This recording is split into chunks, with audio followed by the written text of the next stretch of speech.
Saya Putra Kusuma Mustiawan. Saya Rizana Fitriana. Dan saya Muhammad Mungkin. Saya Mutiara Kakak. Saya Modi Diarasmanto. Jadi kami mahasiswa semester 5 angkatan 2021 kelas A. Dengan dibuatnya video ini adalah untuk memenuhi tugas hukum sumber daya alam yang diampu oleh Ibu Vivi terkait sumber daya alam. Jadi pada video kali ini kami akan membawakan terkait minerba atau mineral dan batu bara yang akan dipayungi oleh Undang-Undang Nomor 3 Tahun 2020 tentang pertambangan mineral dan batu bara, dan akan dijelaskan oleh teman-teman saya dan termasuk saya juga. Oke, baik teman-teman, yang sudah dijelaskan sama rekan saya tadi yaitu Frisria, yaitu kami mengambil yaitu Undang-Undang Nomor 3 Tahun 2020 tentang mineral dan batu bara. Nah, itu pasti akan berkaitan dengan sumber daya alam kita, ya kan? Iya dong. Nah, sumber daya alam merupakan segala sesuatu yang berasal dari alam yang dimanfaatkan untuk memenuhi kebutuhan hidup manusia. Contoh sumber daya alam, ada sumber daya hutan, sumber daya lahan, sumber daya air, sumber daya tambang dan mineral. Pengelolaan sumber daya alam berdasarkan kemungkinan pemulihannya, yaitu sumber daya alam yang dapat diperbarui. Nah, teman-teman, yaitu sumber daya alam yang dapat tersedia kembali dalam waktu yang cepat sehingga tidak dapat habis, contohnya hewan dan tumbuhan. Serta ada sumber alam yang tidak dapat diperbarui, yaitu sumber daya alam pembentukannya berlangsung sangat lambat dalam waktu jutaan atau ratusan tahun. Contohnya minyak bumi, gas alam, dan batu bara. Nah, terus serta ada pula sumber daya alam yang tidak dapat ataupun tidak dapat akan pernah habis meskipun diperbaiki dalam jumlah yang sangat banyak. Contohnya sinar matahari, air laut, dan udara. Nah, teman-teman, pertambangan minyak dan batu bara menjadi salah satu krusial yang menopang perekonomian negara. Oleh karenanya sangat penting ciptanya peraturan perundang-undangan yang berbobot dan berdasarkan keadilan, sehingga hukum tercipta sama rata dan tidak memihak kepada suatu golongan tertentu. Seyogyanya, Undang-Undang Minerba di Indonesia memuat hal-hal komplit perihal hukum pertambangan hingga sanksi-sanksi bagi pelanggarnya. Undang-Undang Minerba adalah alat untuk mengatur pertambangan mineral dan batu bara dari hulu ke hilir dan berbagai perizinannya dengan tujuan supaya negara memperoleh keuntungan yang besar dari hasil pertambangan dan dapat digunakan untuk mensejahterakan rakyat. Nah, undang-undang ini bertujuan untuk mengatur pertambangan mineral dan batu bara dan berbagai perizinannya agar negara memperoleh keuntungan yang besar dari hasil pertambangan dan dapat digunakan untuk kesejahteraan rakyat kita. Minerba, mineral batu bara yang berada di dalam wilayah negara Kesatuan Republik Indonesia merupakan sumber daya dan kekayaan alam yang tidak terbarukan sebagai karunia Tuhan Yang Maha Esa, yang memiliki peran penting dan memenuhi hajat hidup orang banyak dikuasai oleh negara untuk menunjang pembangunan nasional yang berkelanjutan guna mewujudkan kesejahteraan dan kemakmuran rakyat secara berkeadilan. Kegiatan usaha pertambangan mineral dan batu bara mempunyai peranan penting dalam memberikan nilai tambah secara nyata bagi pertumbuhan ekonomi nasional dan pembangunan daerah secara berkelanjutan. Yang penyelenggaranya masih terkendala kewenangannya antara pemerintah pusat dan pemerintah daerah. Perizinan perlindungan masyarakat terdampak data dan informasi, pertambangan, pengawasan, dan sanksi. sehingga penyelenggaraan pertambangan mineral dan batu bara kurang berjalan efektif dan belum dapat memberi nilai tambah yang optimal. Pengaturan mengenai pertambangan mineral dan batu bara yang saat ini diatur dalam Undang-Undang Nomor 4 Tahun 2009 tentang pertambangan minerba, yaitu mineral batu bara, masih belum dapat menjawab perkembangan permasalahan dan kebutuhan hukum dalam penyelenggara pertambangan mineral dan batu bara, sehingga perlu dilakukan perubahan agar dapat menjadi dasar hukum yang efektif, efisien, komprehensif, dan penyelenggaraan pertambangan mineral dan batu bara. Teman-teman, ada beberapa hal yang diatur dalam Undang-Undang Nomor 3 Tahun 2020. Yang pertama, dalam pasal 1 ayat 1 Undang-Undang Nomor 3 Tahun 2020, pertambangan adalah sebagian atau seluruh tahapan kegiatan dalam rangka pengelolaan dan pengusahaan mineral atau batu bara yang meliputi penyelidikan umum, eksplorasi, studi kelayakan, konstruksi, penambangan, pengolahan dan atau pemurnian atau pengembangan dan atau pemanfaatan, pengangkutan dan penjualan serta kegiatan pasca tambang. Yang kedua, mineral. Pasal 1 ayat 2 dalam undang-undang ini menyatakan adalah senyawa anorganik yang terbentuk di alam yang memiliki sifat fisik dan kimia tertentu serta susunan kristal teratur atau gabungannya yang membentuk batuan baik dalam bentuk lepas atau padu. Yang ketiga, batu bara. Pasal 1 ayat 3 menyatakan endapan senyawa organik karbonan yang terbentuk secara alamiah dari sisa tumbuh-tumbuhan.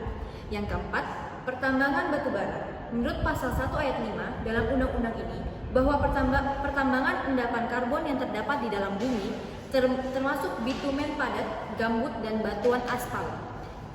Kemudian selanjutnya, usaha pertambangan.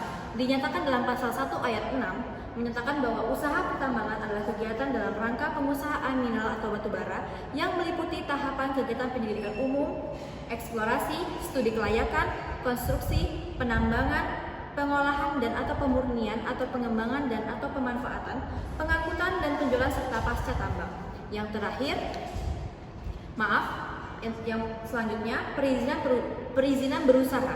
Pasal 1 ayat 6C, perizinan berusaha adalah legalitas yang diberikan kepada pelaku usaha untuk memulai dan menjalankan usaha A dan I atau kegiatan lainnya. Yang terakhir, izin usaha pertambangan. Tertera dalam pasal 1 ayat 7, undang-undang ini menyatakan bahwa izin usaha pertambangan yang selanjutnya disebut IUP atau IUP adalah izin untuk melaksanakan usaha pertambangan. Kemudian dalam pasal 4 di undang-undang ini menjelaskan terkait penguasaan mineral dan batu bara.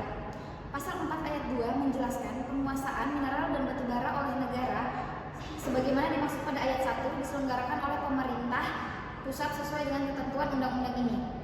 Undang-undang ini juga bertujuan untuk menjadi dasar hukum yang efektif, efisien, dan komprehensif dalam penyelenggaraan pertambangan mineral dan batu bara.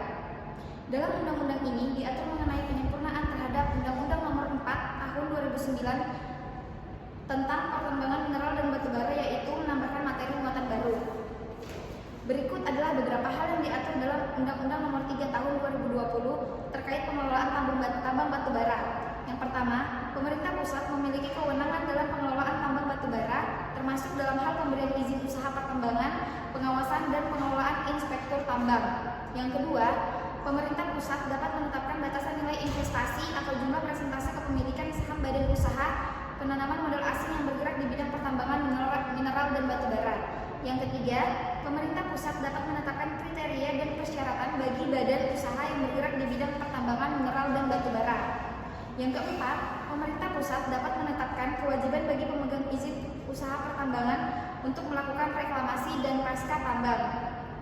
Yang kelima, pemerintah pusat dapat menetapkan kewajiban bagi pemegang izin usaha pertambangan untuk melakukan pengelolaan lingkungan hidup dan pengelolaan sumber daya alam yang berkelanjutan. Yang keenam, pemerintah pusat dapat menetapkan kewajiban bagi pemegang izin usaha pertambangan untuk melakukan pemantauan dan pengendalian terhadap dampak lingkungan hidup yang ditimbulkan oleh kegiatan pertambangan. Yang keenam, pemerintah pusat dapat menetapkan kewajiban bagi pemegang izin usaha pertambangan untuk melakukan pengelolaan pejabat pengawas pertambangan. Dalam pengelolaan tambang batu bara, Undang-Undang Nomor 3 Tahun 2020 juga menekankan pentingnya pengelolaan yang baik dan berkelanjutan untuk menjaga lingkungan hidup dan sumber daya alam. Undang-Undang Nomor 3 Tahun 2020 adalah perubahan atas Undang-Undang Nomor 4 Tahun 2009 tentang pertambangan mineral dan batubara.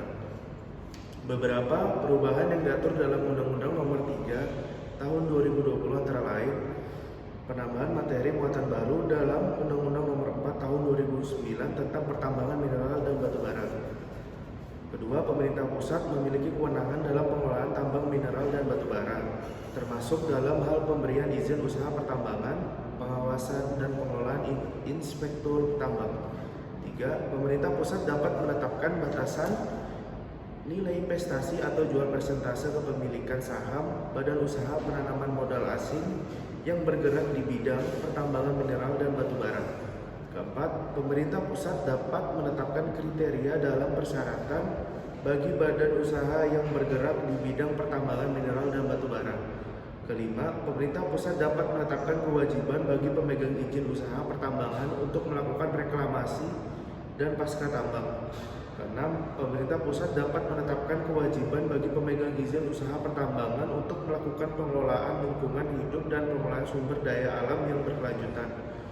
Ketujuh, pemerintah pusat dapat menetapkan kewajiban bagi pemegang izin usaha pertambangan untuk melakukan pemantauan dan pengendalian terhadap dampak lingkungan hidup yang ditimbulkan oleh kegiatan pertambangan.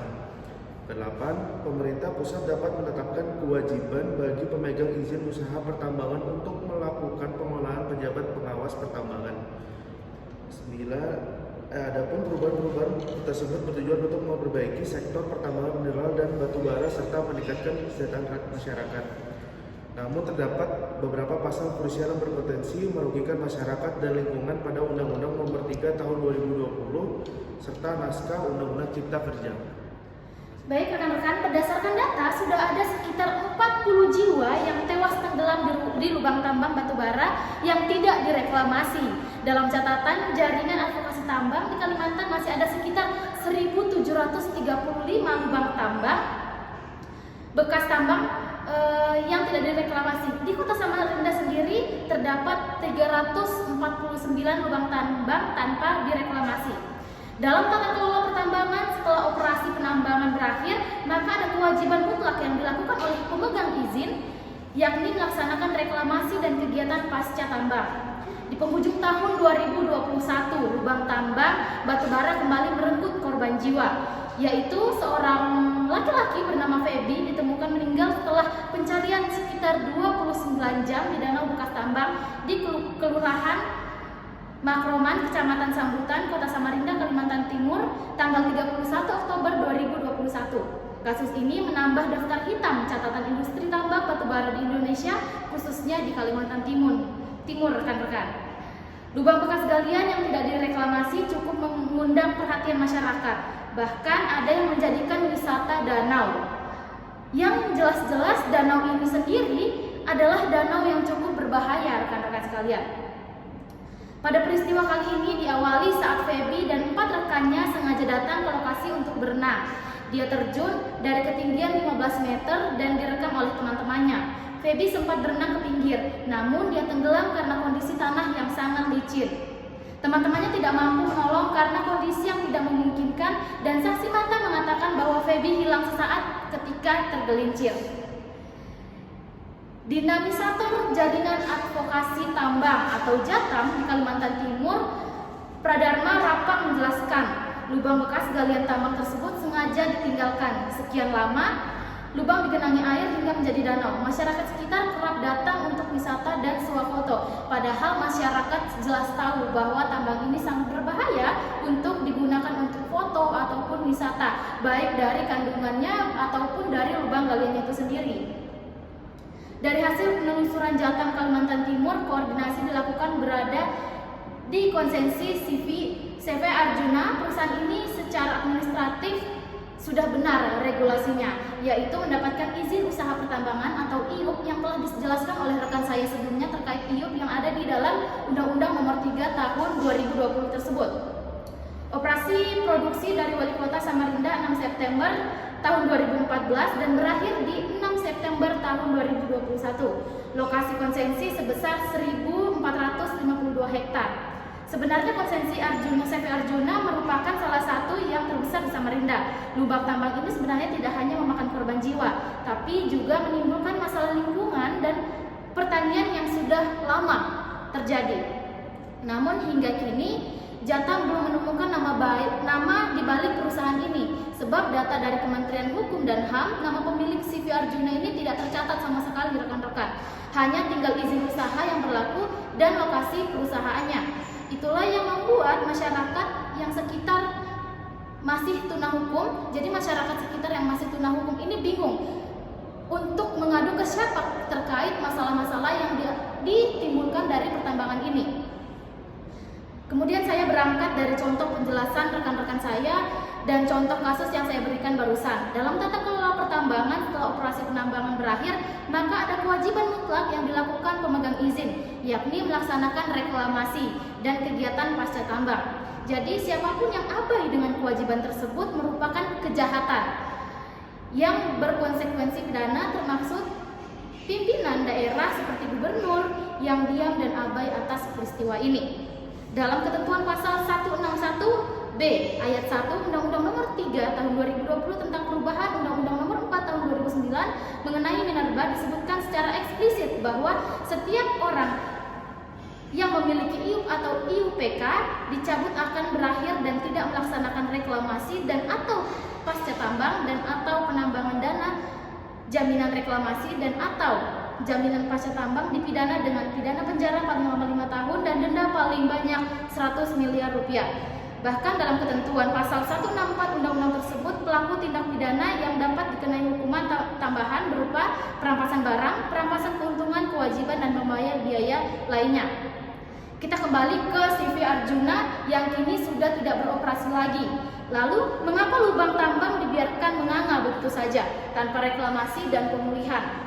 Dari hal yang telah saya jelaskan tadi, mendorong beberapa pihak untuk mendesak Moratorium Pertambangan Batubara di Indonesia mencabut izin perusahaan dan mendorong penegakan hukum serta sanksi bagi CV Arjuna dan perusahaan pertambangan batubara yang melanggar reklamasi.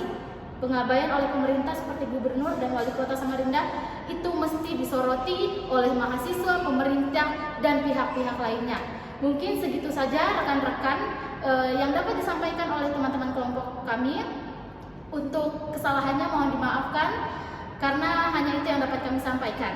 Hidup sendiri tanpa seorang kekasih. Cukup sekian dan terima kasih. Wassalamualaikum warahmatullahi wabarakatuh.